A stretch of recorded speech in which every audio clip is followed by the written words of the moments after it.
Greetings, survivors and friends, SHADOWFRAX here with everything you need to know about Rust development this week, and probably a few things you don't. First, as you're no doubt aware if you've actually been listening to my mumblings, the current state of play is that whilst we wait for a few big changes to be inflicted on us, such as the HDRP graphics overhaul, vehicles, and instruments, the team are concentrating on improving the quality of our sexy little lives in smaller ways, and fixing a few bugs that have been part of the furniture for a tad too long. Last week, on staging, you'll remember that a long-serving bow glitch that put a delay on the second arrow was finally fixed, and this week it's the turn of something that I've kind of become used to, and that my sanity won't quite be the same without. That's right, it seems like the tree-felling mini-game could finally be fixed. At least on staging. I haven't come across an example of the red X getting stuck there yet, and I've literally chopped down some trees, including palms. Why not hop on staging and give it a go if you can pull yourself away from main for a few minutes? Further to being able to hold a button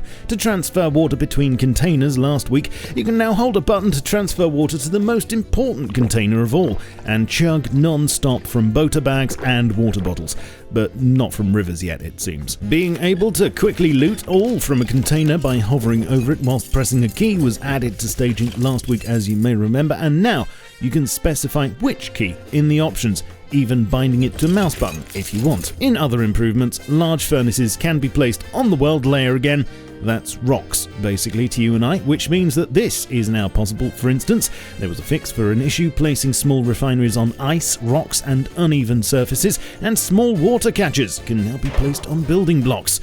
Although in a stunning example of realism, in the same way as large furnaces, you won't be able to build over them, although floor grills are fine, of course, as the invisible rain has to get in somehow. Oh yes, and in probably the most important improvement of all, Campfire Smoke and FX will go straight up, even when they're placed at an angle.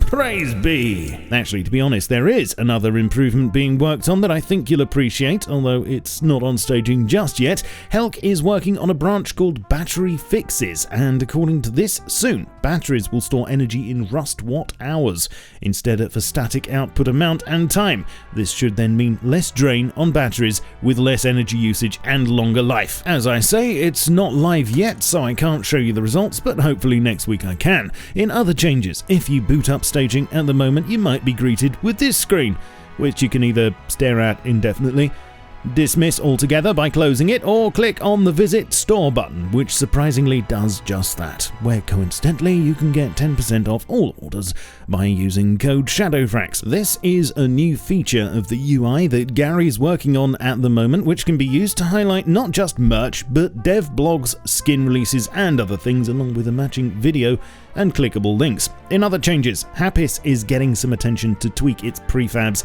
as many of them have been updated since its inception, and there are a few issues now. Other performance-related work includes more skeleton optimizations and more work on the monument optimization test branch, with a KD tree system to split up monuments into consistently sized chunks, plus some utilities for batching. There's also a new console command on staging, which will be very useful for owners, admins, and cinematographers.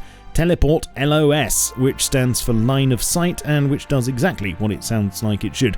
Using this command will teleport you in the direction you're facing by 1,000 units, or until you hit something, whichever happens soonest. You can also specify an amount, for instance, teleport LOS 10 or even -10 to travel forwards and backwards by that number of units. Plus, of course, these can all be bound to keys in the normal way. And lastly, checking over on Instagram, the latest pics show some more of the new instruments in the wild. Ever wanted to play a pan flute while sitting in a boat, or blast the tuba of Gondor whilst riding atop a steed?